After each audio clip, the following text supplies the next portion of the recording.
Welcome everyone, especially to our colleagues from the greater region, to go through this very important presentation about bus priority and Central City upgrades. So we've got about 90 minutes for this meeting, but we want to get through the presentations in under an hour, or about an hour, and there are sections, 4 sections. So we will be quite, and how we manage questions, remember 3 questions, and then we'll go back on the list. But we'll probably just need to keep to certain times on things. So I'm just going to hand over to you, Liam, and go for it. Thank you, Your Worship, and welcome councillors. Welcome Greater Wellington staff as well, and Greater Wellington councillors. So around the table today we've got, I think, is the Greater Wellington City councillors, and we've got, of course, the Wellington City Council councillors as well. So that's great. It's a joint briefing. I've confused everybody already. And welcome Darren. Upper Hutt. Oh, great. Well, it's good to have people interested from Upper Hutt in the city of Wellington. So we've got a team here, and it's a exciting opportunity for us to present back to you where we are with these transport projects, because of course we're about to lock down an LTP amendment for this city council, and we wanted to provide some context based on a couple of council resolutions over the last 6 months, which said, can you come back to us and tell us what's happening with the transport projects in the central city? So this presentation is a little bit about that, but it's also about a little kind of context really about where the city's heading, to provide you with some decision-making frameworks, if you like, around why we're investing in the city and in this way. So this particular presentation is going to cover a couple of things. The Bus Priority Action Plan is the first, and we're also looking at our Central City Connections project. This is the stuff around the bike cross-city connections, east-west and north-south. We're also going to take some time updating you on some of the revitalisation work we're doing as well. We wanted to be able to show you the whole, about where these investments are going and why we're trying to make them to talk to each other.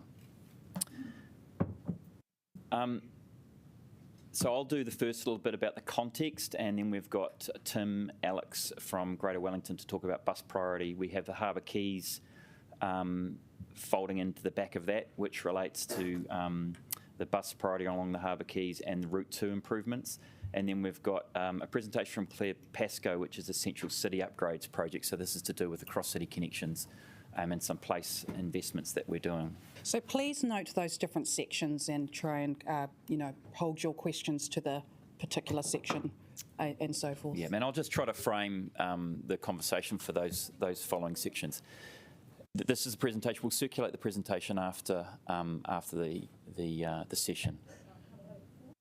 I can look towards the governance team. They can circulate it before if you think that's helpful.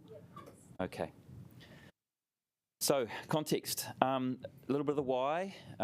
We've got a big ambition for housing and supporting growth in the central city, we being Wellington City Council. And of course, we are well aware of the economic performance of the city and the push for a safe and attractive central city. We know that the central city will become far more attractive and prosperous if we actually invest in these upgrades. We also know that looking at the context of what the central city does for the region, it has a large share of the economic activity. It's a hub and spoke model for the Wellington region, so the successful CBD is a successful region is the way we look at it. And of course the ambition of this council for a low carbon environment, low carbon city, and the investment we have already made, the substantial investment we've made in the sustainable transport projects through the city is another key part of the why. The context we're in, however, is challenging. As you know, we have a downturn in some of our employment prospects through to the economic cycle. We've got some shifting trends. We have the Tuesday, Wednesday and Thursday workers presenting very clearly in the city and affecting our transport numbers. And then we have a long shift that's occurred in our retail prospects. So people are shopping and spending money differently. And that's been well broadcast across many media channels. And then we have declining perceptions. So this context comes, of course, from our resident surveys. Perceptions about safety, about vibrancy, but improved perceptions about actually it's kind of easy to get around on bus and bike. And they're the sort of high-level outcomes from the recent resident survey we did in the city. It's not alone. Wellington, a lot of cities are experiencing these trends. What London talks about the Tuesday, Wednesday and Thursday workers and how that's affecting some of their public transport prospects as well. So this is definitely a time where cities generally are evolving, so we want to be part of that. Hey, this is a really interesting slide. It's effectively taking you from 1920 to where we are today and then projecting our forecasts into the future. And I found it really fascinating when I looked at these population numbers for the central city, because we really, about 2018, 2017, hit pretty much where the city was in 1920 in terms of population forecast. So the emptying out of cities, Melbourne had the same impact. The flight to the suburbs occurred in the 50s, 60s and 70s, and over time through the 80s and 90s we've rebuilt that population in the central city, and that continues. We had a little bit of blip with COVID. There's some segments of the population kind of not showing up, if you like, generally, but the lower population and the prospects of the university suffered accordingly. But you can see our growth predictions out to 2050 is getting to 30,000 in the central city area.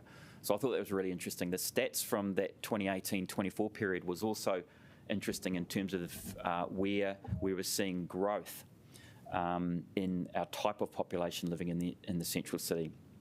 And that increase that surprised me was the increase in the amount of children moving to the central city and living in housing in the central city. So that obviously is an important trend that we would like to continue. This is just a snapshot of where we are today from a district plan point of view. So if you look closely at that slide, there's a ghosted in grey building, sort of 2 to 3 story area. That's the current state, if you like, and the boxed area is what this council effectively upzoned for this view back towards the central city for the Te Aro precinct, which is a key focus area for growth and housing in particular. I mean, it's effectively a doubling of the realisable yield the city could extend to, so it's about 40,000 new dwelling units, and that's after the economics layer has been put over it, what's possible today, and that's a nice, I think, representation to you about the context and potential of the city. This is another interesting one too, because when you look at what Wellington City Council kind of has interest in, when you look at the central city footprint, we effectively, the public, the community own 50% of its footprint. And it's inclusive of course, the waterfront, but all the roads and bits in between. So we control, we regulate, we monitor, we manage all of those edges that the city in and around grows through. So, we are and talk often about how our streets look and feel and why it's important to keep an eye on them, because they become places of movement, but also places of play and recreation, and our parks and reserves supporting that transport network is also an important focus for us as well, and I'll touch on a few of those projects. There is a lot of central city investment going into the city. We can talk about some numbers later, it's in the slide pack, but these are the sort of key places we're seeing where activity is going to probably pop and be very, very present. The lines on the map is really the investments. You've got state highway investments, bus spine improvements, bike spine improvements and pedestrian space, but it's all representative of what we're trying to focus on in this long-term plan investment, the one that's about to be consulted on and out to the community for comment. The orange state highway upgrades relate specifically to the state highway improvements and the RONS program, and of course the investment that will have to happen around the Basin Reserve, all of which creates a very busy time for us in the next 3 to 4 years for both councils, from a public transport point of view, from a pedestrian and cycling point of view, but also from an economic activity point of view as well. So place upgrades, just a quick snapshot for what we're doing, if it isn't already obvious. Big investment in Tanako, Courtney Place revitalisation, the city safety plan and the waterfront safety amenity improvements. They're all going to be areas of focus and activity for the city. They're all great movement corridors, great spaces for the public, and great opportunities for the city into the future. So there's something to be excited about in that regard. There's a little map to the right-hand side which just covers the city safety plan area, but also highlights the investment in, that we've got planned in this long-term plan, relating to Frank Kitts Park, Frederick Street, which is well underway in development, Courtney Place investment, of course, Tanako and the waterfront. A little bit of time to celebrate. I figured that we do have Greater Wellington here, and together we've kind of nailed sustainable transport. You know, it's been difficult for the community at times, but we've gone through a huge transition in what we've built and delivered in the last 3 years from a city cycleway point of view, but we've done that with bus priority in mind. So those are some really interesting figures we can discuss later, but in terms of what we've able to be done for pedestrians and cyclists, and then how we've used that program of work to help the bus prospects for the city and the improvements around usability has been a pretty impressive journey. So I thought there's an opportunity to celebrate that and get on to the next group of presenters. So Tim, I'll leave that over to you to introduce your team and take us through the bus prioritisation section of the presentation. Thanks, Liam, and kia ora koutou councillors. Thank you for having us back. You requested we come here at the end of last year, and it's great to be back at the end of annual plan and LTP revision processes, and it's great to see some of these projects continue. So thank you once again. Today we've got Alex Campbell and Tamsin Evans. Alex is going to kick off with myself on the Bus Priority Action Plan 2.0. And Tamsin, who's our project director, will also take us through the Harbour Quays and help us out with Route 2. So these are very exciting projects. They're quite important for the city. There's quite some considerable benefits that we expect to see. We've got a clicker for the... Oh, thanks, Liam. Some quite considerable travel time savings, and we see some quite significant benefits. And perhaps one of the key things that we'd just like to start with is, why are we doing this? Why is bus prioritisation such a big deal for both councils? And essentially, we look at the key drivers of mode shift, and we realise that car travel or private car travel works for some people and public transport doesn't work for others. But we realise that here are the key drivers of mode shift, which is frequency, reliability, relative speed of the journey, and consistent journey experience. And if we can nail all these key drivers, we will see a very significant uptake in public transport use and movement away from private cars, which obviously reduces congestion. So as things that we can do as a public transport authority, would have to say that bus prioritisation is right up there with the strategic outcomes that we're hoping to achieve. There's also a number of secondary benefits which aren't necessarily so obvious. We realise that we have faster journeys, we can have more journeys using the same buses and drivers. And it's turning out that there's some very substantive benefits in that case, and we have an economic business case for a number of these projects currently underway, and the BCRs are looking very, very good. So thanks once again for both councils for allowing these projects to proceed through their LTPs and the annual plans. I think there's some very good benefits that can come out the end, and there will be some trade-offs that we will need to make along the way. And I think one of the things that we note up there as well, there could be upwards, and this is a long-term goal, but there could be upwards of 20 minutes of saving potentially from Miramar through to the railway station, and those sorts of goals are achievable, but we need to have a long-term prioritisation plan in place to make that happen. So I'll let Alex take you through how we see that happening, and I guess we can probably take questions along the way as well. Alex, okay. Thank you, Tim. Thank you, councillors. I'll just talk to the Bus Priority Action Plan. A number of you may remember back in 2019, both councils endorsed the original 2019 Bus Priority Action Plan, which provided the identified opportunities on key corridors in Wellington City to be able to improve bus journeys to make them faster and more reliable. That document hasn't sat on a shelf. It has been referred to continually since 2019, particularly through processes working with your officers at Wellington City on the transitional programs. And so those transitional programs, giving reference to that Bus Priority Action Plan, have delivered improvements for buses on the Karori, Island Bay and Kilburnie corridors. Many of these things are small, targeted improvements, but they have been delivered and have given value to our customers, or they're coming through the delivery process now. So what we have looked at, given the value of this 2019 document, we've initiated a refresh to create an updated Mark 2.0, as it were, 2025 version of the Bus Priority Action Plan. And we are looking to extend that scope to not just cover Wellington City, but to also look at bus corridors in Pororoa City Council and Hutt City as well. In terms of the methodology the plan looks at, that we've really, again, not looking to reinvent the wheel here. We have taken the 2019 work and picking that up and refreshing it, which is where we are looking at analysing the passenger and travel time data within each city, and that then is being used to identify routes with high passenger volumes, high levels of unreliability of bus travel, and slow bus travel. We've worked with the officers at the three cities to then look at unique characteristics to take account of with those corridors in each city, and then produced a list of priority corridors for each city.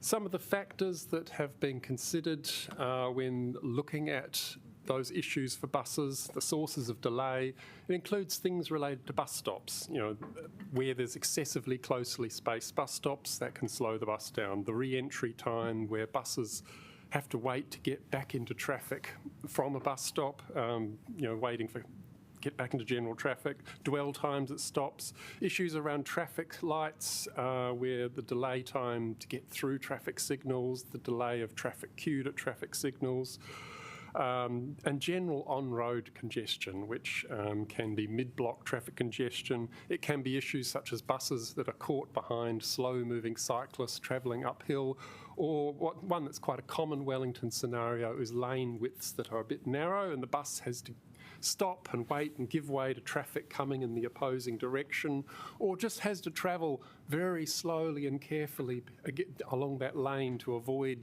clipping the car that's parked, or, cars coming in the other direction, which people are used to that. That's what we take for granted, but it does mean the bus journey may be slower than it would optimally be. Out of this work, 13 corridors were identified across the region.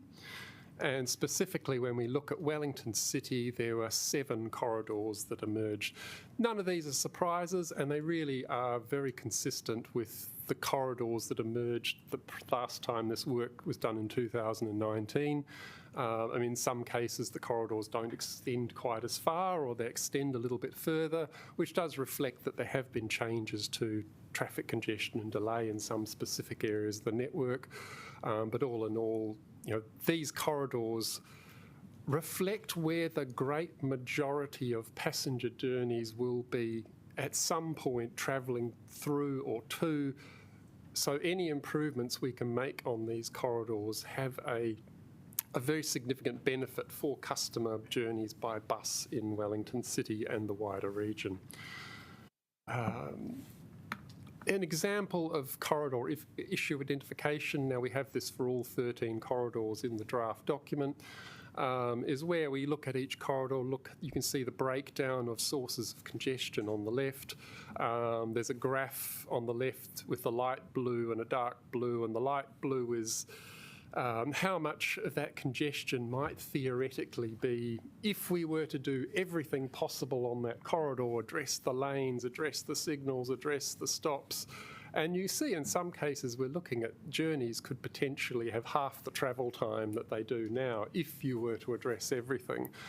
That's obviously a high bar to climb, but it just means even if you just do some stuff, there is still potential, significant wins. And an example I was asked to sort of look at is Route 2, which uses this eastern corridor.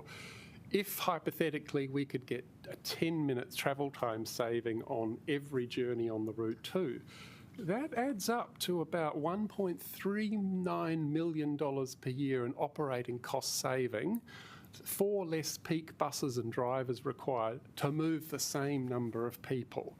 Obviously, if we were saving 10 minutes travel time, we'd probably have a whole lot more people wanting to use it, but that means we would actually have the resources to be able to make that service more frequent, without it actually necessarily needing to cost us any more. Most measures that are used to improve public transport costs money. Increasing frequency costs money. Increasing span of hours costs money. But speeding the bus up is that one unique thing you can do that actually makes it cost less to provide a service, makes the service more efficient, more cost-effective, better value for our communities, and of course attracts more people to use it.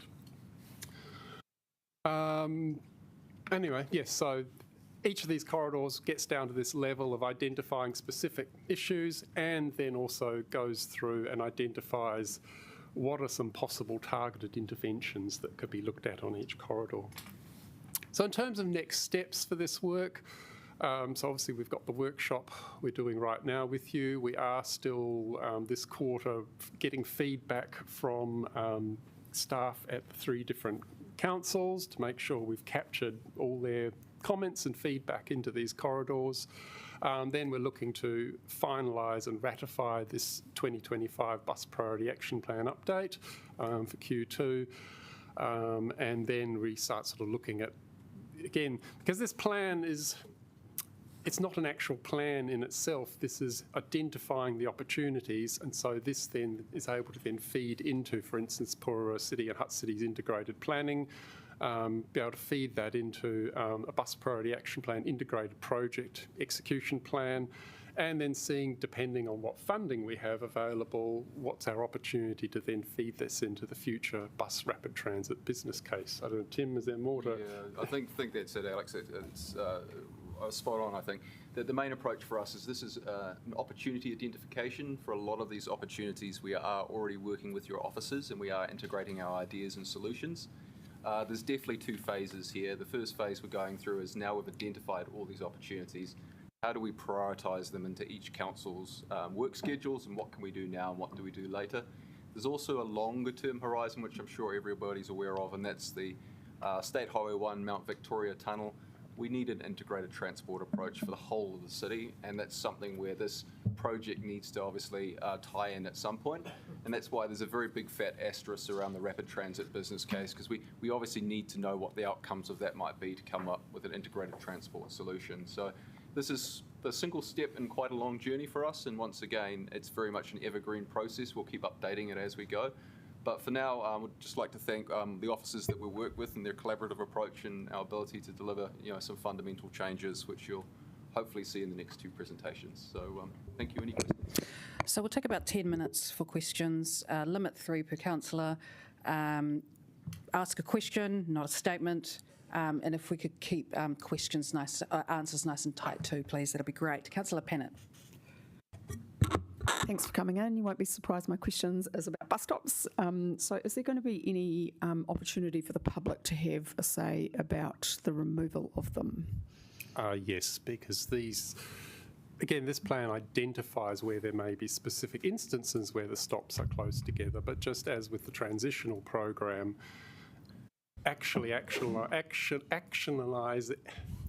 implementing that requires you going through an engagement process with the affected communities to look at, any changes to stops have to go through the regulatory process. I just mean at a high level, the overall strategy. I think there's two aspects here. First is the BPAP, which is a long-term vision, I guess. So as part of the BPAP process, we won't be consulting on bus stops. I think if there are substantive roading changes that require traffic resolutions, then I think that will follow the standard council process. I think it really depends on a case-by-case basis where the bus stop is and what it's being used for and the importance, I guess. Hard to say. Okay, and my third question is, it's good that we're getting more bus priority lanes. We've got 4 kilometres. Can you just put that in context of how much more we've got to do if we're going to put the network right throughout the city? I couldn't give you an actual number. As much as we... Yeah.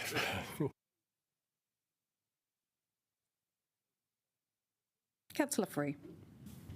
Yeah, and just reflecting on the journey we've been on this, the Miramar, Seatoun, Kilburnie route, what's been done to work with State Highway, with NZTA on State Highway 1 to get some bus lanes on that stretch?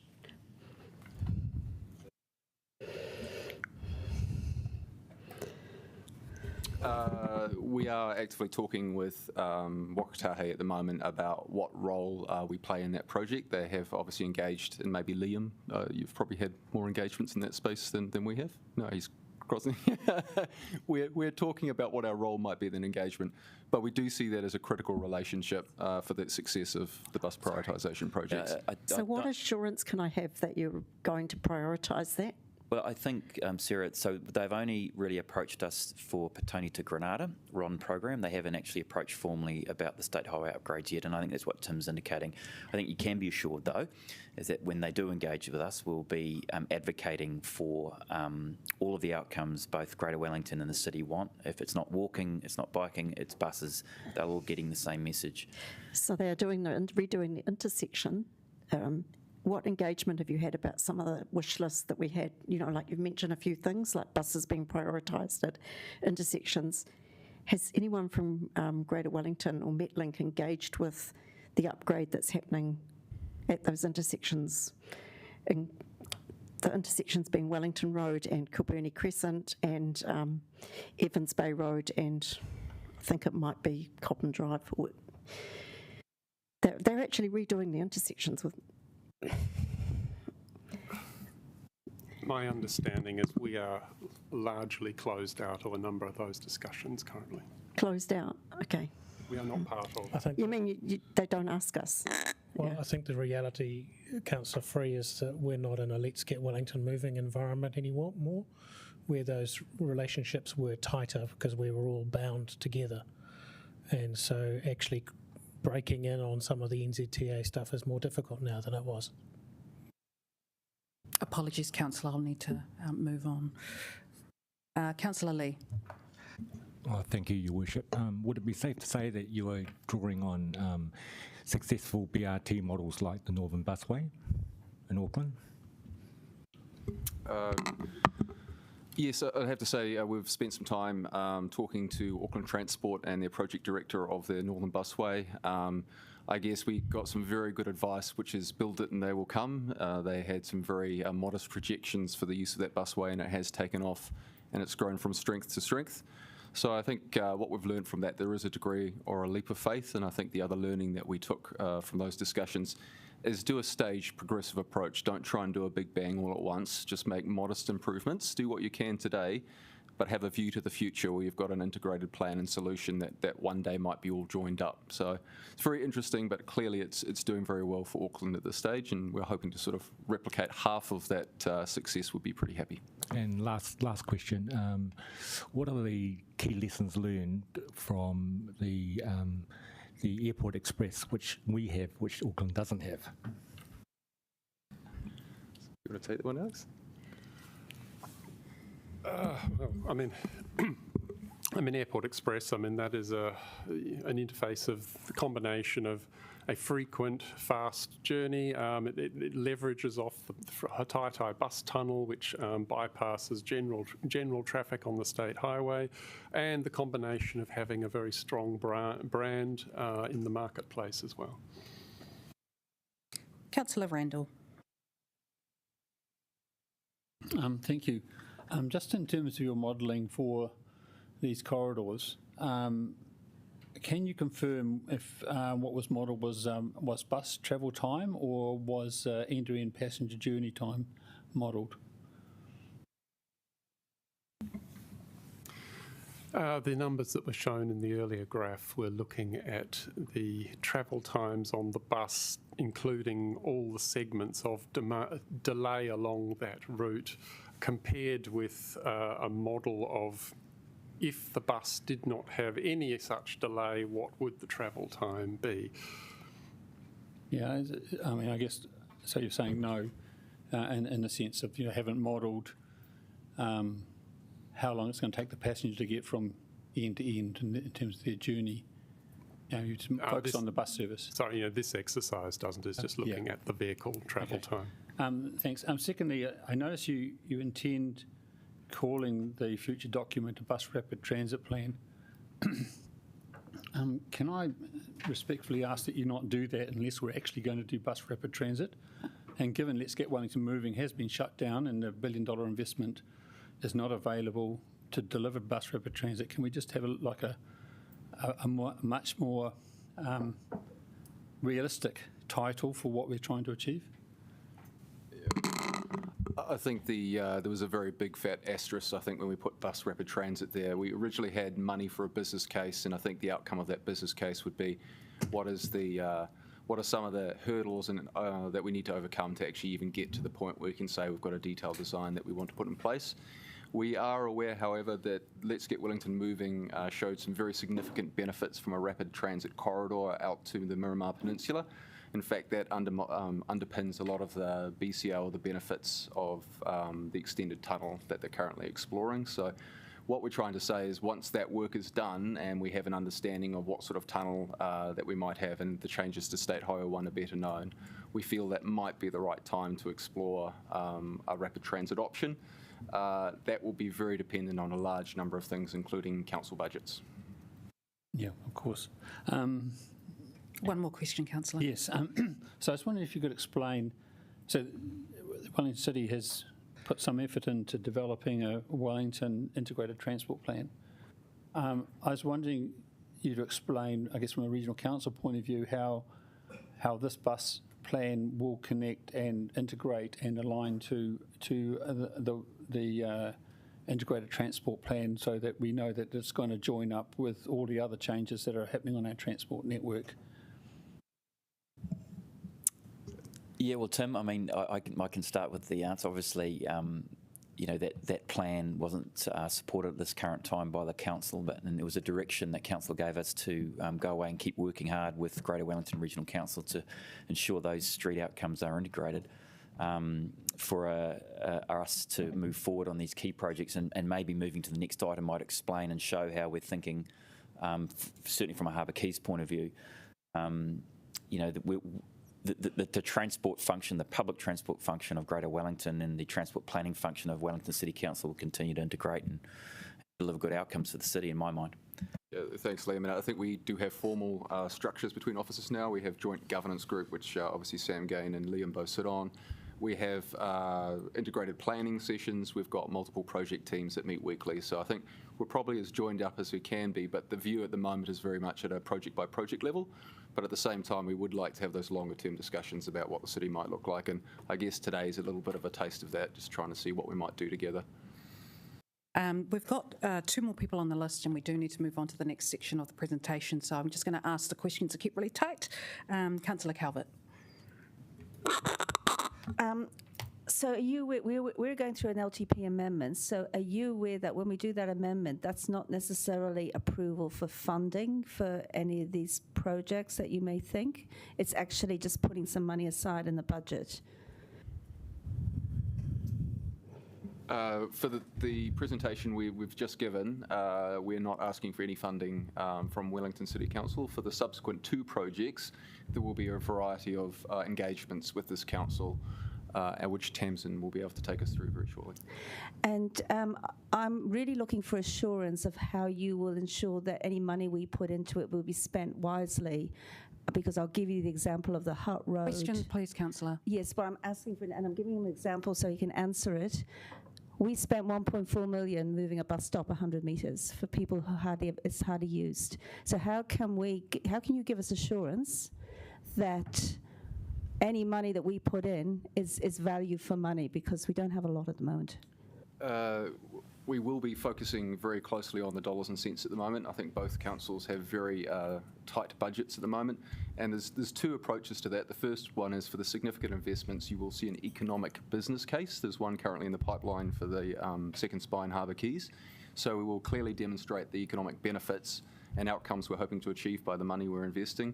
I think the second one is the Bus Priority Action Plan is trying to prioritise what we do first and when. So we'll obviously do the modest, low-cost interventions that have the highest impact first. So this is all kind of part of the process of trying to get value for money and trying to prioritise what we do. So, but I do appreciate the sentiments. We're in an environment where we do want to get bang for buck, and that's something that will be captured in the project process. Councillor Chung, we're very low on time, sorry. Can I just ask you to ask one question? There'll be plenty of time at the end of the presentation.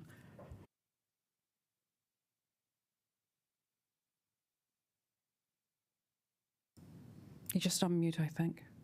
Yeah. Cool. There you go.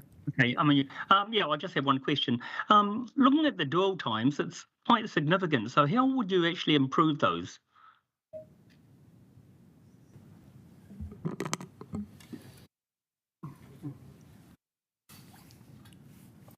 Well, there's a number of measures in the detailed plan that go through each corridor. So, for instance, it's looking at lanes to ensure that buses aren't having the side friction. It's looking at the geometry of bus stops so that the bus can get in and out of the stop more easily, including being able to re-enter the traffic with less delay from having to wait for general traffic. If you can get a queue jump or a lane on the approach to an intersection so you're not caught in the queue of general traffic, that may mean that you can hit a green signal and not have to wait 2 rounds of green signal to get across a junction.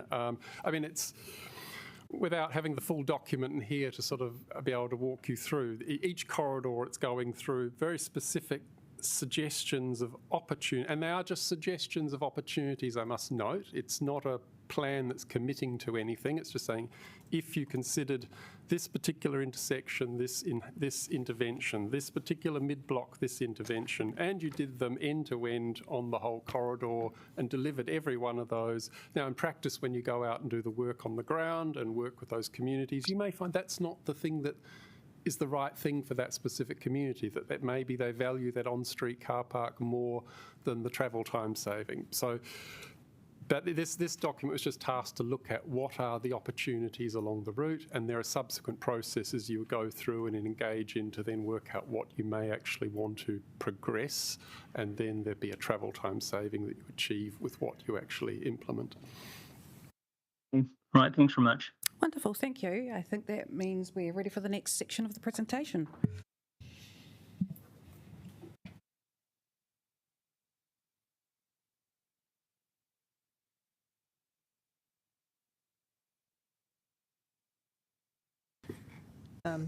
Kia ora koutou. So I'm here to run you through where we're up to with the Harbour Quays Second Spine project, which hopefully everybody around the table is somewhat familiar with.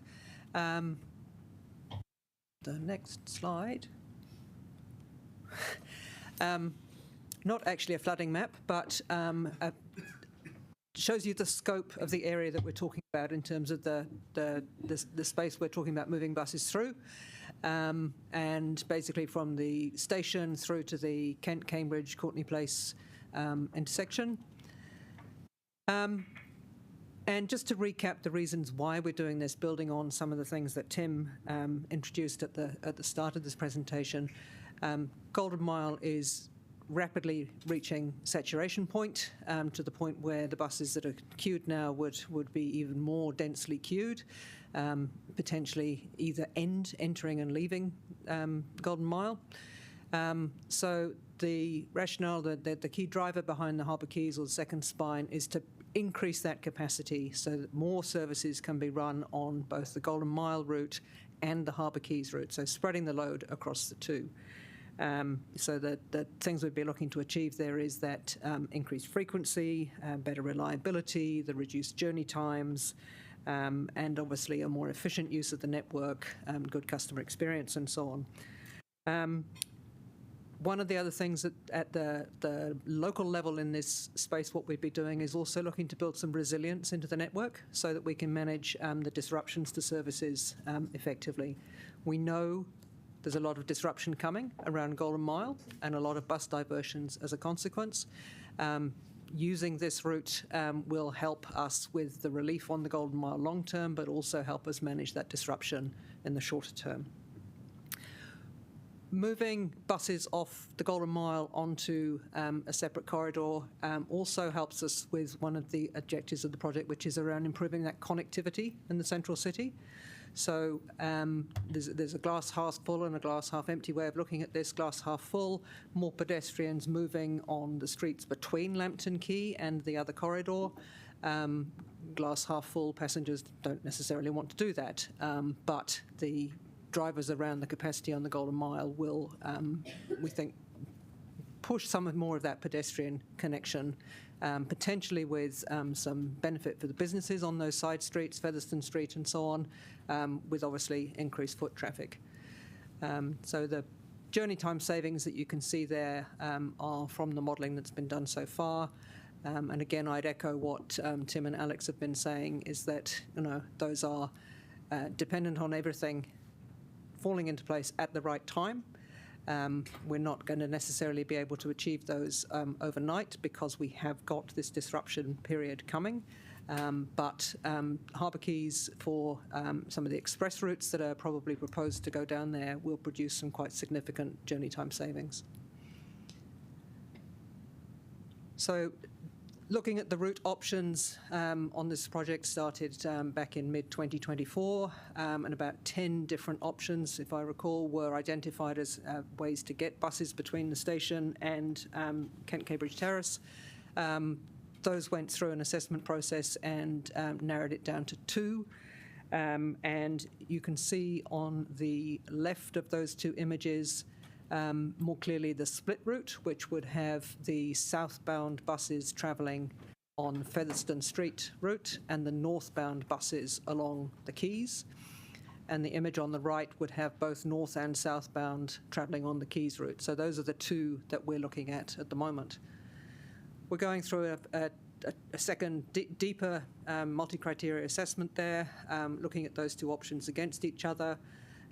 Those 3 benefits that we're looking for: travel time, route legibility, in terms of making it apparently obvious and easy for people to understand where the routes are, which side of the road they need to catch the bus on, and also which will improve the network capacity.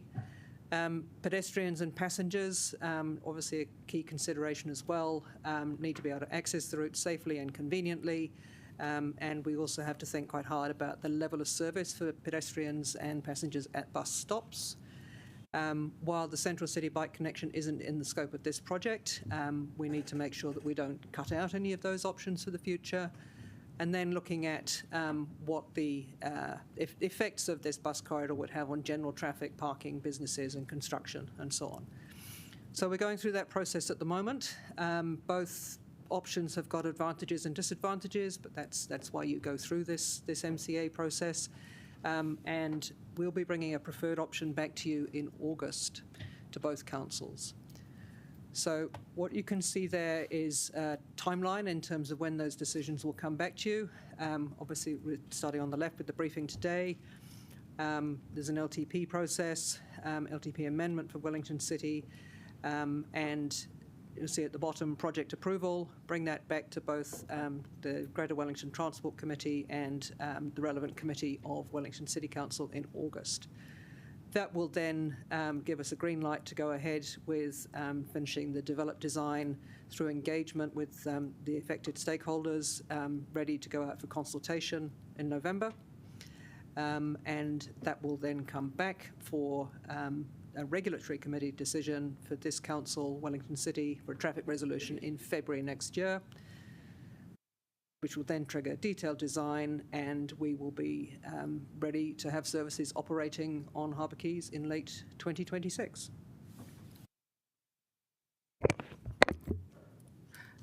Councillor McNulty. Sorry, I'm over here.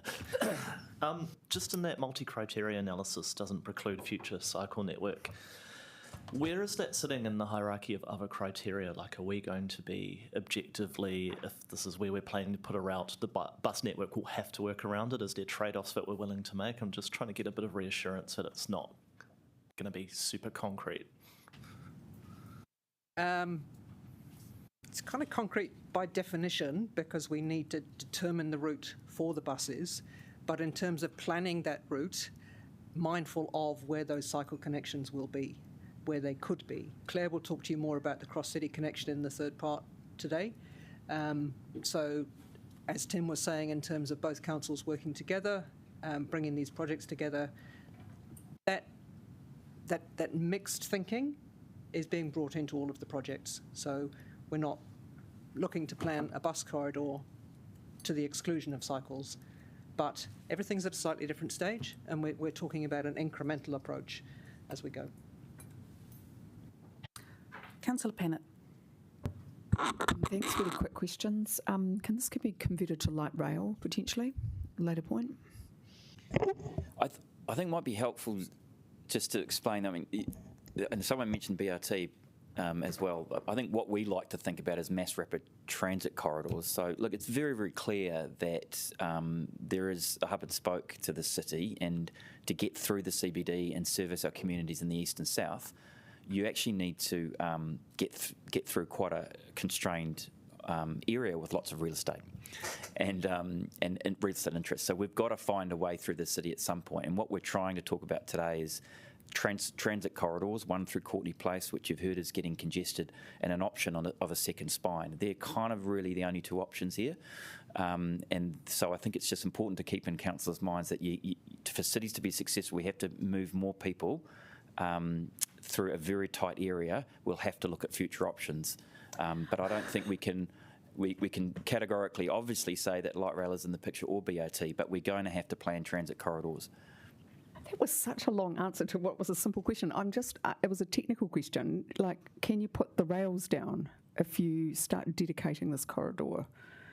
I think there's enough room to do whatever any future council would decide. Okay, that's good. The bridge, a sore point with some of us. So it may not come down, or it may. It will slow traffic down because it's supposed to now be a major pedestrian route. So have you modelled that? I think council's referring to the City to Sea Bridge. City to Sea Bridge. So yeah, we've modelled against the status quo. So I mean, buses can pass under the City to Sea Bridge at the moment. It's not an impediment to bus. No. This is not what I'm getting at. They want to. I don't want them to take the bridge down. The council does, and it will be turned into a mega pedestrian crossing at grade. Okay, anyway, I think you've said what you've modelled on. That's fine. It's a good point. We will see if that's part of the modelling. We do note that as part of having some of our bus stops potentially on the other side, the harbour side, we will be looking for potentially longer crossing times and changing around with the signalling, but it's definitely something that the project team will look at, the phasing and the signalling of all crossings, I suspect, down that corridor. Okay. Did you want to? Just to add to that, the modelling being undertaken at the moment assumes the bridge is still there and there isn't an at-grade crossing, given the uncertainty that was in place when we commissioned the modelling. Okay. And just my last quick question was, it's great that you get some time savings, but people then have still got to get to the Golden Mile from that, so have you sort of modelled all that? We're definitely, through the design review process, has been looking at what the pedestrian movements are, and the Greater Wellington team have been keen to advocate strongly for the customer experience in terms of that legibility of the routes. And I guess that's the beauty of a multi-criteria assessment process, is that we bring all of those things into those considerations. Yeah, it's not easy, but it's manageable. Yeah. Councillor Randall. Thank you. What's the budget for this project? $10 million shared 50-50 between Greater Wellington and Wellington City. Okay. Where will the impact of each of these options on street parking and the impact of each of these options on potential, in terms of converting traffic lanes to dedicated bus lanes, the congestion modelling, will that be available to us before the public consultation? It will certainly be part of presenting the preferred option to you, yes. So which is prior to consultation. If I just take you back to this slide here, that will come back to you in August. Okay. And lastly, given that with this model, assuming something like half of the buses are going to go along the second spine, or some of the bus routes are going to go along second spine, will that information be available before the public consultation as to which is the recommended option for which buses go which way? Yep. Some of the work that needs to happen in the next 6 months is around the service design, in terms of which services are likely to be using those routes. And again, in keeping with, as Tim said, you don't do a big bang overnight. There'll be some services to start with. And if you remember back, Councillor Randall, we talked originally when the project had a much larger scope about interim and then a full option. This is somewhat closer to the interim, which is how effectively does it work? Can we make better improvements? Would there be some services better than other services using this corridor? So it's not on a date, everything changes. Yeah, I understand that. It's more a matter of when it's in place, people have an idea of where they're going to have to take, where their bus service is going to go. Yep, absolutely.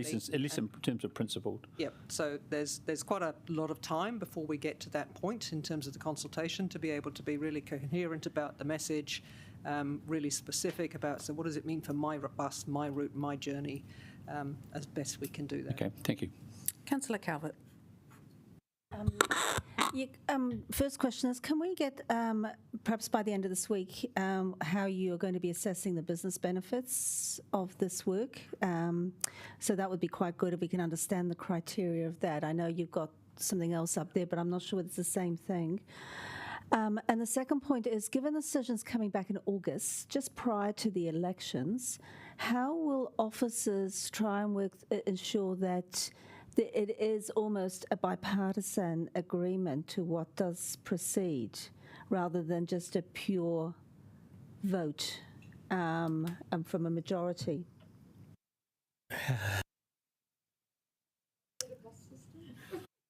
Yep. That's what we all want, but I think sometimes we've got different ideas about how it should go about. But anyway, yeah. I'm not sure that that officers can answer that question. Okay. Well, it's not on the risk profile yet at the moment, so okay. Oh, no, I think your first question is relating to the impact on businesses, so that will be part of the traffic resolution process, I suppose. From our understand what. I'll give you an understanding just quickly what I think will happen. I mean, I want right. to see the actual written, how they will be assessing the business benefits. So I want to see the criteria. We talked about that. I want to see the earlier. multi-criteria analysis. Okay, I want cool. to, it's business benefits. I don't know whether it's the same thing, but I do want to see how I'm going to be assessing the business benefits. Well, NCA, I upfront. think, Tamsin, you can provide. Yeah. And I can provide you with the details sitting below that single criterion. And just aside from exactly how a decision gets made on the day, the intention is that through joint information to both councils, we would be presenting the same paper to both councils at thereabouts the same time. So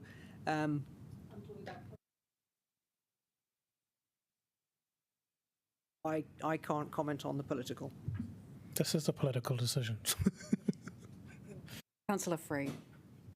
So I just have some practical questions because I suspect the Eastern services would be going down the new route. So my question is it two-way? Is it envisaged that both corridors would be two-way? North and south, yes. Yeah.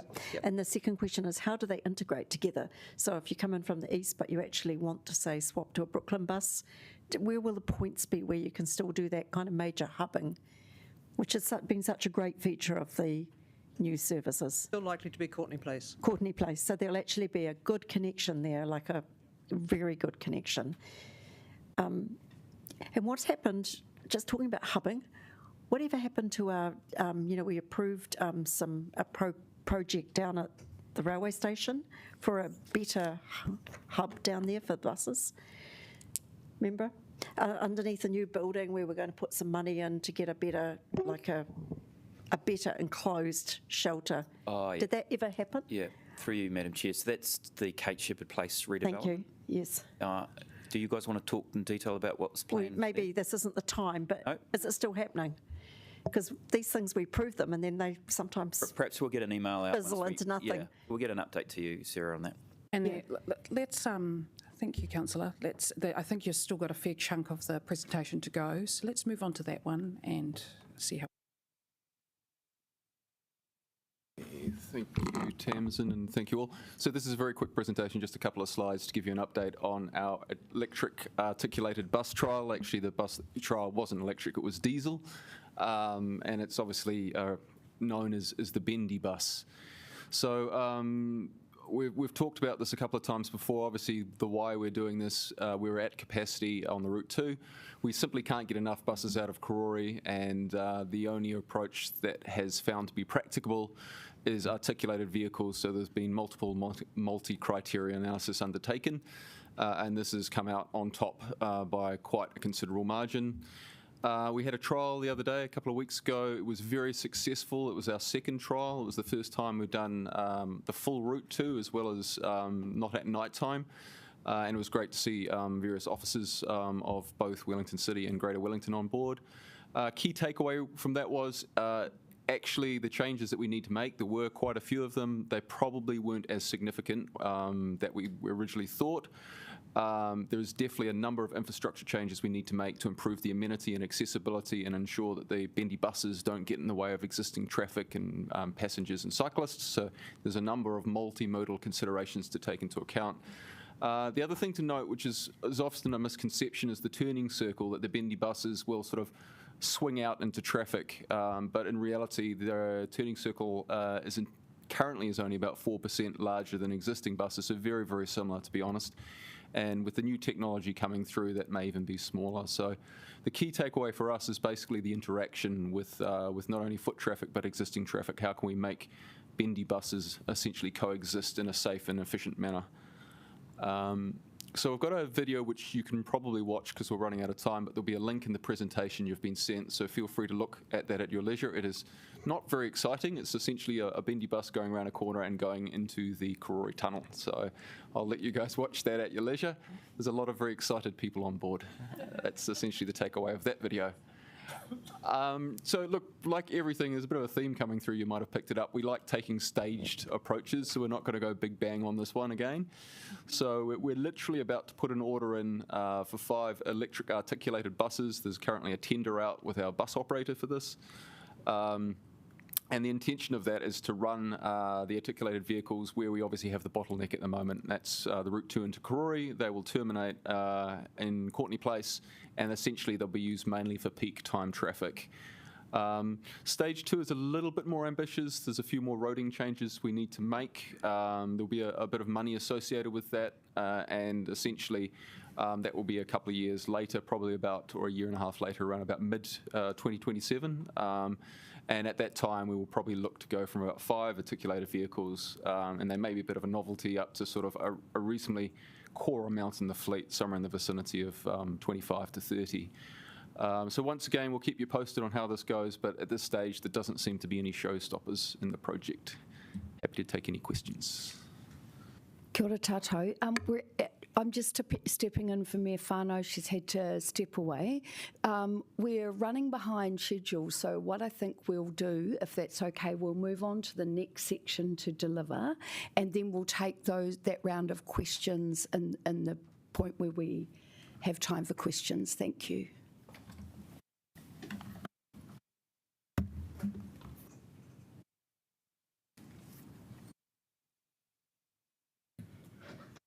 Hand it over to you, Claire and Vida. Kia ora koutou, everybody. We're here to talk about the Central City upgrades, so a little bit different. This is more of a walking, cycling place focus than a bus focus. And this package of work that we're going to be speaking about today is the reduced package. It was the City Streets program from Let's Get Wellington Moving, and through the LTP process now it's made up of 3 projects, so that's what we're going to talk about today. And this presentation is based on the preferred option that went out through, that's going out in April for consultation, so we thought it would be helpful for any discussions you might be having on this package.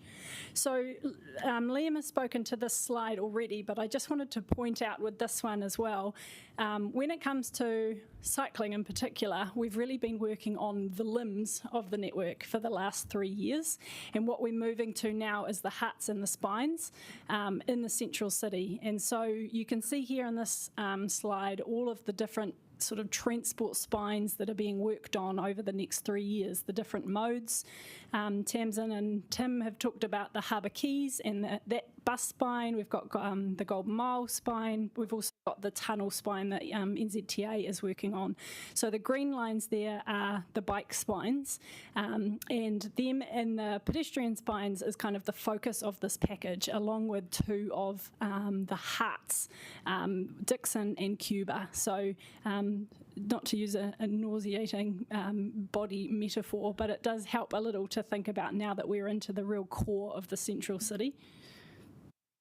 So, as I mentioned, the last 3 years have been really focused on getting all those key arterials of the bike network finished, and that's been great. We've just recently finished the final one, so we've now got our kind of key routes coming in. What we don't have is the big gap in the middle, and I know we've spoken about this before, but this Central City Bike Connections in particular is about completing that gap in the middle, so that as we get more and more people, particularly as Thorndon Quay and Te Ara Tupua get finished in the next year, they are in a welcoming, safe, receiving environment, and people can actually get around the area where there's the most origins and destinations, the most number of places people want to go.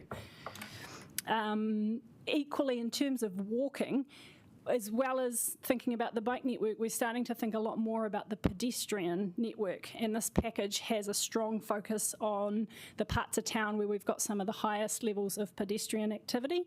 So we want these areas to be safe, vibrant and accessible for people walking, including children, so that they can attract people in and support those local businesses. So as part of that, we are looking to integrate our Green Network Plan objectives and bring some street trees and greenery into this environment as well. So these are the projects that make up the Central City Upgrades program. The LTP amendment has allocated them $18.5 million for the next 3 years, plus there's an additional $2.5 million from the Pōneke Promise for Te Aro Park.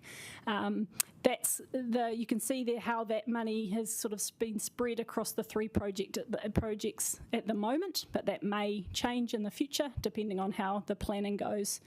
So on the right on that map, you can see the orange are the bike network connections, and the green are the more place and pedestrian focused projects.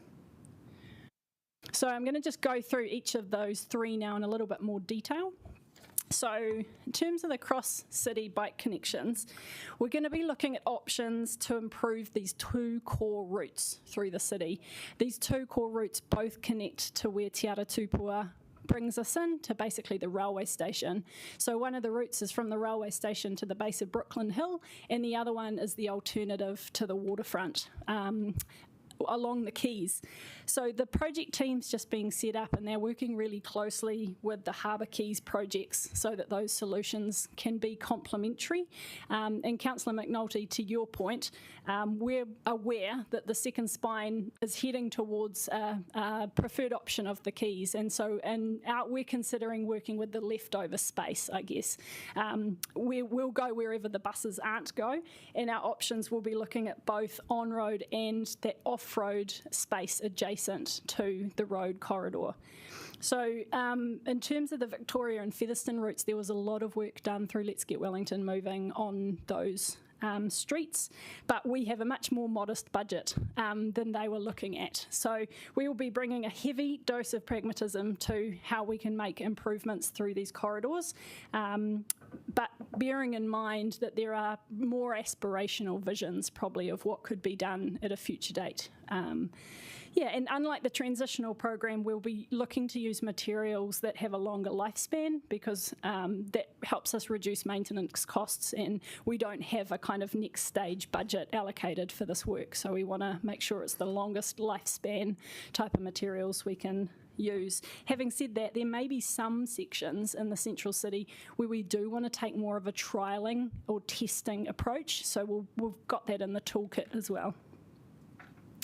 In terms of timing, these two routes are both part of the Bike Network Plan, which was approved in 2022. So we'll be moving into options assessment and starting to look at some early concept designs, thinking about staging. These projects are more likely to be done in bit by bit rather than a whole route at once, which is what we've done over the last 3 years. So we'll be looking at where we can incrementally get improvements, even if we can't do the whole fell swoop at once. Once we move through that into detailed design, we will come back to brief the new council in December before heading out to a February consultation and then an April regulatory committee decision. There may be some small things that we can do along the way that either don't involve a traffic resolution or involve really minor ones, and so we may be able to bring some things before that, but this is kind of the bulk of the work that we anticipate will follow this timing. Okay, the next project is Dixon Street in Te Aro Park. So Dixon Street and Te Aro Park project originated out of Pōneke Promise and discussions about the safety, vibrancy and cultural importance of this area. So the first stage of this project included the temporary pedestrian improvements that you can see there in the picture, and the changes have really improved the feel of the area and has started to address some of the antisocial behaviour that was being seen around here. So what we're working on now is the next phase of that project, where we're looking to make permanent upgrades that connect into the Golden Mile and complete also the east-west bike connection that'll get people from the Courtney Place Cycleway all the way over to Willis, as well as that pedestrian spine that gets to Cuba Street as well. So a little bit of history on this project. As I mentioned, it originally came out of Pōneke Promise, which has since developed into the city safety plan. And since then, there have been two streams of work that have been developing. One was focused on the park and was being co-designed with Mana Whenua, given the importance of Te Aro Pā. So through this process, our Mana Whenua partners identified that they were actually wanted to look more widely than the park itself into the adjacent street of Dixon Street, and so that kind of led into an early design that looked at an integrated concept for the whole area. Alongside that, Let's Get Wellington Moving, we're looking at the transport function of the street and how we can enhance the walking and cycling connectivity into the area, including into Golden Mile. So that included the entire section of Dixon Street all the way over to Willis. So last year, through the LTP process and obviously post Let's Get Wellington Moving, the decision was to bring those two projects together, which makes sense so that we can take a holistic approach and look at the area and get hopefully some efficiencies in the design and delivery process.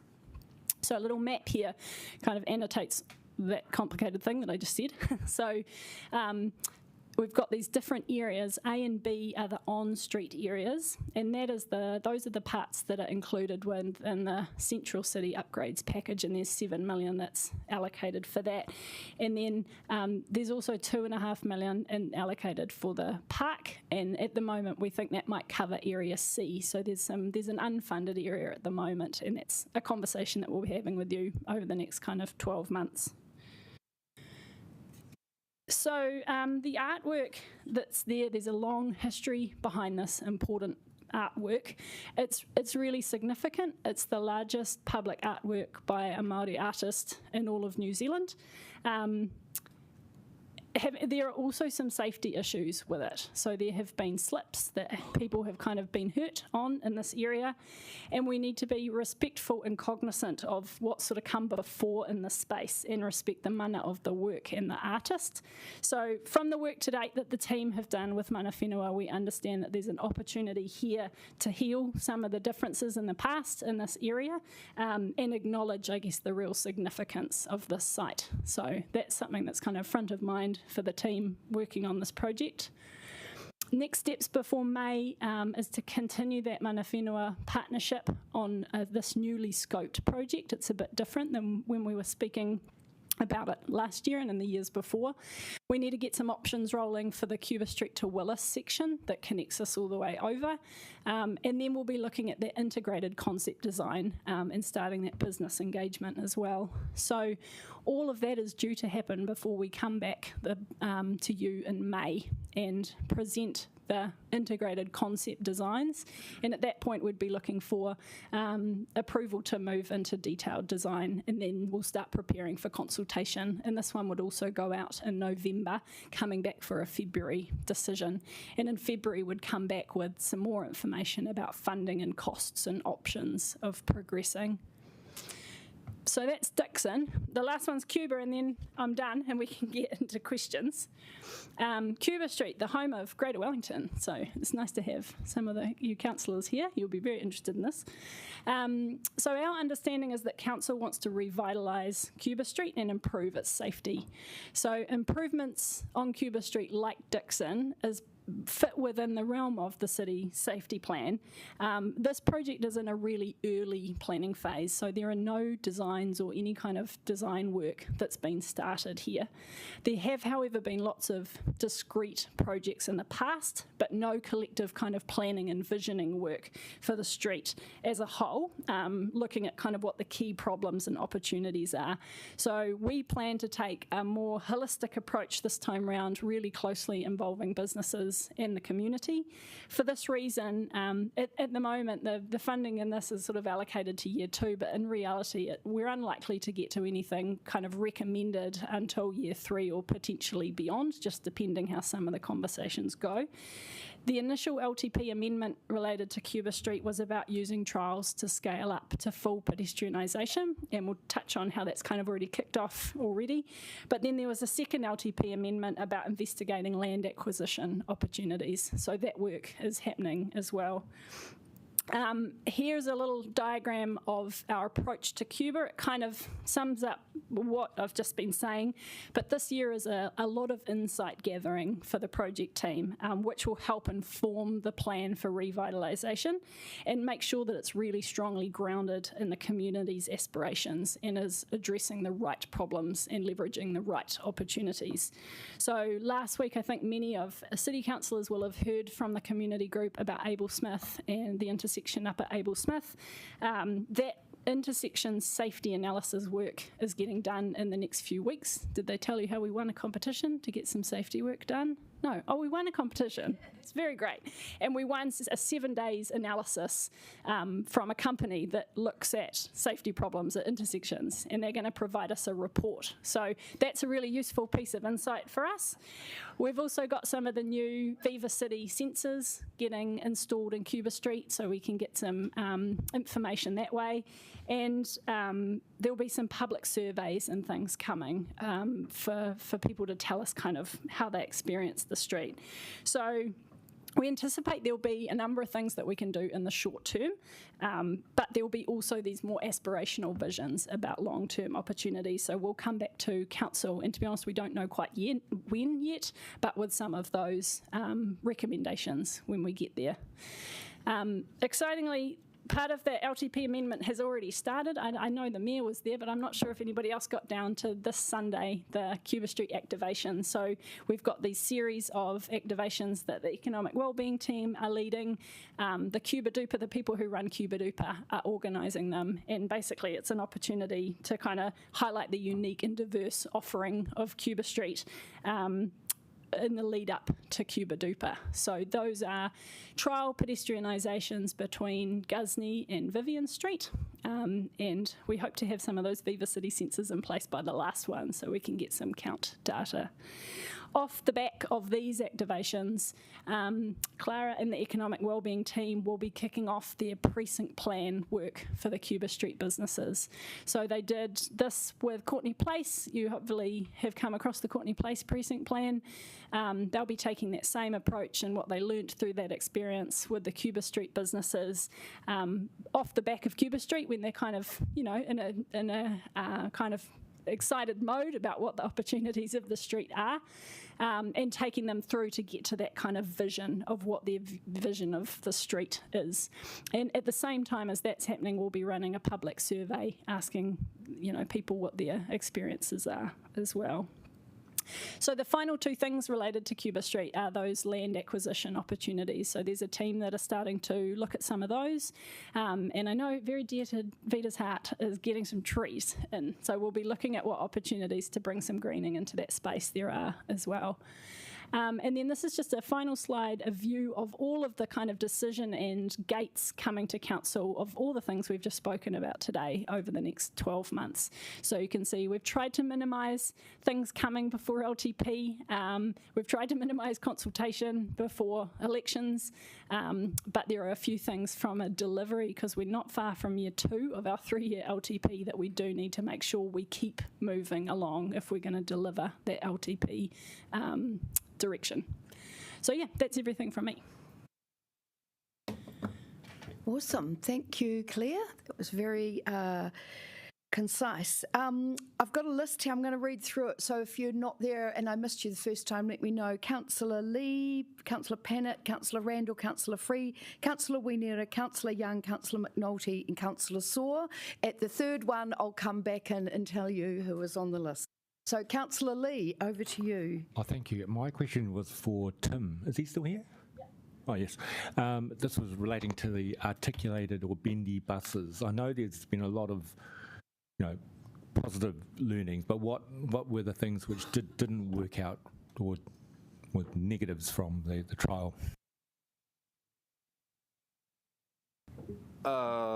Good question. So I think it's the interaction mainly of the buses with general trafficway, as well as interaction with the curb. So obviously there's quite a lot of considerations that we need to take into account. The length of the buses, obviously, there are some quite substantive changes required, particularly on the entryway into Karori.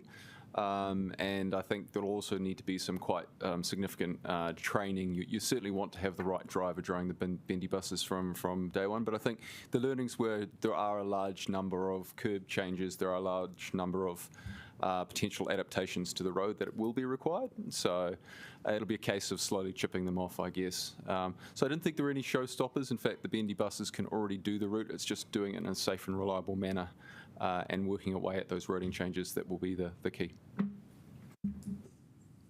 Councillor Pennant. Thanks. Just on that question, what changes will you be making to Pyrie Street in terms of parking? And then there's a pedestrian intervention between Pyrie and Broome.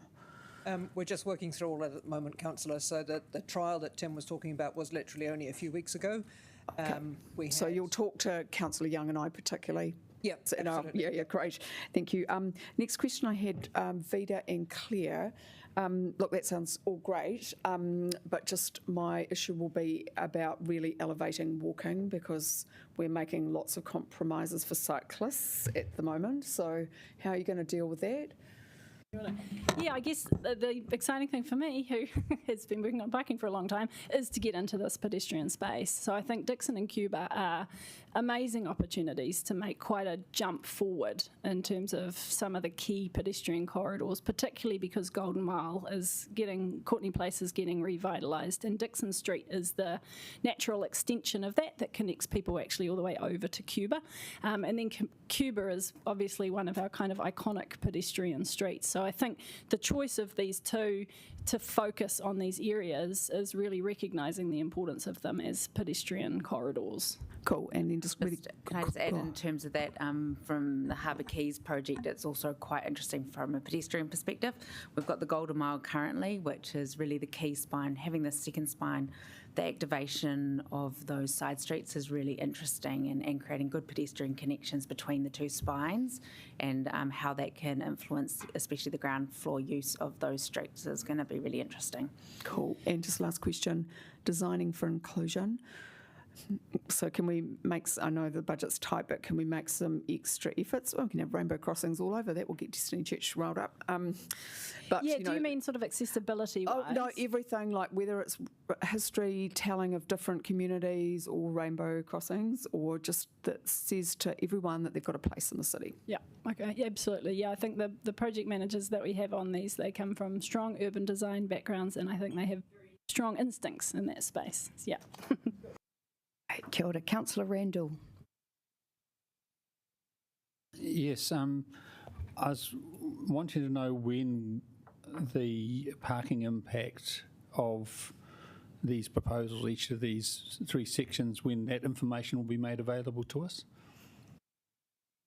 In terms of, well, each one of them will go through a traffic resolution process, and through that process, we've usually by that time, once we've got to kind of detailed design and we understand what those impacts are, that's part of our kind of communication and consultation through the traffic resolution process, is communicating what the impacts of parking are. So given that the Regional Council was consulting on the spine in August, can you assure us that we will have the parking impact for even though you're not consulting at a traffic resolution perspective until November, can you be sure that we'll have the parking impact of the proposals before the Regional Council consultation happens on the second spine so that we can actually have an overall view of what the parking impact of all these different projects are. Yes. I think the important point, Councillor, is that as we bring decisions forward and impacts, we'll be taking account of the effects of all of the projects as we go. So rather than bringing them to you as here's one in isolation, here's another in isolation, what that collective impact is. For example, there's likely to be some crossover between Second Spine and Golden Mile impacts on parking, particularly on some of those side streets. We'll make sure that we draw attention to that so that you know what that total impact is. So we are going to get a total impact across all the projects before we make a decision on any of them. As we go through, okay. with what we know. I think as best we can, Avita, and Yeah, thanks, Tamsin, absolutely. because of course the TRs are quite specific in their design detail, and we won't know the actual numbers until we're in there designing it. Yeah. But there'll be a general sense of the proportion, I think, Councillor, which is what you're interested in. Yeah, and so given that obviously the quays in Featherston Street have got both projects on them, and they've also major traffic corridors, can there be an assurance that the traffic congestion modelling will be integrated between the regional council and the city council, all of their projects together, so that, because in the end we need to know what the combined effect is of the reallocation of road space is on the current traffic patterns and how it's going to impact things. So are they going to be done together? Yeah, so we work... Set of data, Councillor, and so all the modelling is based off that same set of data. So yeah, the answer is yes. Yeah. Yes, okay. Councillor Free, and I'll put you back on. Okay. What are the cost implications of, you've talked about adjustments on, the route for the bendy buses, and curbs and, parking removal, and what's the cost implications of that?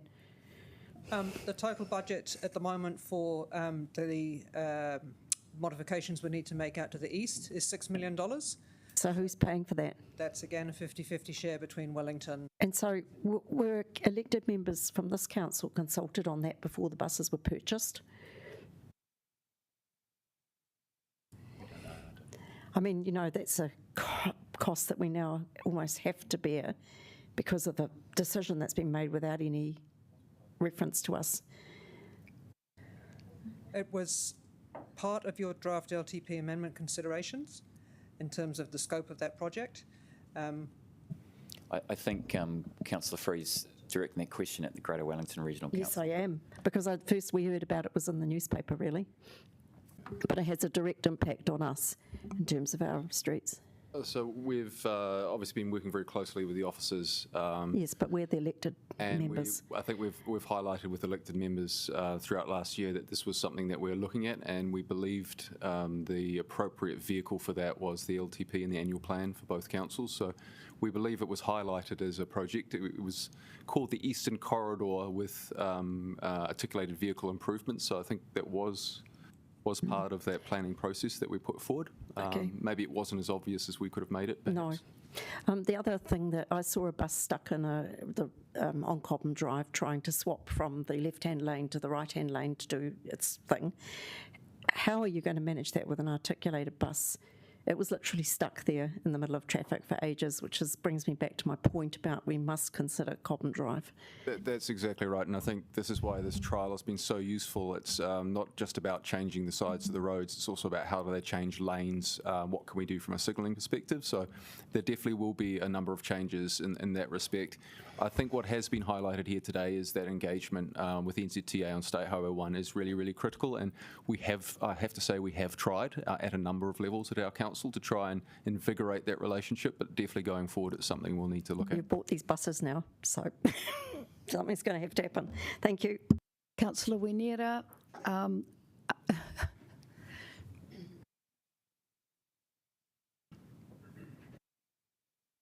Excuse me.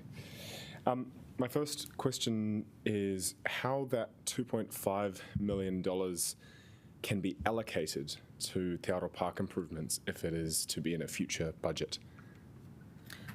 So as we talked about, that came originally from the Poneke Promise budget, which I think was $5 million for upgrades in the city. We've used some of that already for the temporary changes on Dixon Street, and it was the scope of the area when Poneke Promise was made was just the areas where the toilets were removed, which was also part of that project, and then re-establishment there. Through the co-design process with Mana Whenua, they said we wanted to look at the whole of it.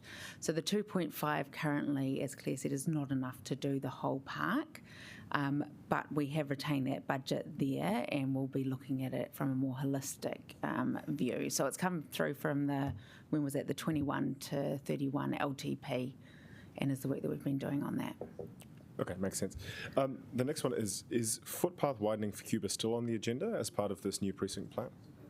So, yeah, Claire can probably speak in more detail to that, but that is the proposal that we're coming with, is that we actually lift up and take all of those single projects that have been historically talked about and basically go back to the start and talk to the community and ask what the vision is for the area. So there have been a number of projects over the years. I don't think that we should be wedded to continuing any of them necessarily, but do a process where we understand, and then parts of them may be relevant to bring in depending on what people want, but we're wanting to take a really go back and start a process from scratch, which is quite exciting for us. Cool, great. And pending this impending consultation, is full pedestrianisation still understood to be the preferred goal? Well, as Peter says, I think one of the things we're trying to do through Cuba is to strongly establish what the problems and the opportunities are with the street. So we're trying to not come in, I guess, with a predetermined solution for it, and like genuinely understand what people's aspirations are. The trial pedestrianisations that are happening this March are the nod, I guess, to the opportunities that there are on the street in terms of pedestrianisation, and that's what we kind of want to leverage off in terms of insights from the businesses and the public after those. But the idea is not to rush into kind of like a solution that we come without really grounding that in the why, or the, what we want to do for Cuba. Thank you. Kia ora. Now, we've got 3 minutes and 3 people left on the list, so that's Councillor Young, McNulty and Saw. So please, can we do 1 minute each? That would be great. And I've got you, Councillor Randall, if it is quick. So the first question is, the Broadwalk in Dixon Street showed signs of deterioration very quickly. What's happening with that? So that will be replaced with these permanent upgrades that we're looking at for Dixon Street. That was always a phase 1 temporary solution. Have you ever seen anyone using it? Because I haven't. The boardwalk, yes. All the time. All the time, but never when I'm going down there, which is almost every day. And the second thing is, are you going to have a bike lane up Dixon Street? Is that what you were saying? So there will be a bike connection over to Willis Street. What does that mean? Well, we don't know yet. We're just starting to look at optioneering, but it's likely when you are optioneering, which is a new word, can you take into account the businesses, because they are, not the restaurants, because they're happy because they've got people sitting out in the glorious sunshine that Wellington always has, but the other businesses are really struggling, like the shoe repair place, and for those people who repair their shoes, like me, it's important that those businesses are viable. Yeah, that's absolutely a consideration. Yeah. I'm just going to jump in. During the activations, are we collecting any empirical data like FPOS transactions? I'm not sure on FPOS. I'm not sure if Clara is, but probably not. But we will be looking at data, like counts of people. With the FPOS transactions, we've got a relationship with MarketView who do that, and we can purchase that data. So that's not something that we kind of missed the window of. Yeah. Second one, just the Featherston Victoria Street. I guess we're stuck with this cycle lane down the Golden Mile. So why wouldn't we be looking at that as sort of our second route and connecting up Victoria Street where it intercepts with the Golden Mile, rather than also adding a third corridor through the CBD? What would be the instead of, sorry? So we've got a third corridor, Victoria Featherston, but we've got this Golden Mile cycle lane, which is wedded there. So why wouldn't we look where the Golden Mile intercepts with Victoria Street for that to be where we go up? I'm trying to think of, that pragmatic. A couple of things. So one is that there's a reasonable chunk of the Golden Mile that is currently bus only that you can't ride, so it doesn't provide connection through the central city. There's a kind of severance in the Golden Mile between Lambton Quay and Courtenay Place, so there needs to be an alternative to that. But I guess we are guided at the moment by the Bike Network Plan and the routes that were approved in that. But we will be looking, before we get into kind of optioneering, at the network, where the real network benefits are. So, for instance, we're not wedded to bi-directional on all corridors kind of thing. It might be that there's a natural flow down Featherston South and a natural flow on the Quays North. So we need to look at actually how people are using the network at the moment and what makes the most sense. The thing about the central city is you have the densest amount of origins and destinations. So it's not like other areas where one corridor can serve, the whole catchment. For walking and cycling, you need a very permeable network where people can get to every little place of their origin and destination. So that's kind of the view that we'll have. But we're certainly not wedded to everything on all corridors. Yeah. Councillor Soy, lucky last. Oh, kia ora. Thank you so much for the presentations. Just on your bit about greening, I know we're both councils who have invested a lot of money in predator-free and pest management, so curious to know how those upgrades are going to connect with your natural capital biodiversity strategy in terms of creating some of that halo planting for all the amazing manu that we're regenerating around our city.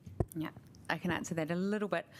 So we've got our Green Network plan for the central city, and part of the LTP has put in money for 1,000 trees over the next 10 years.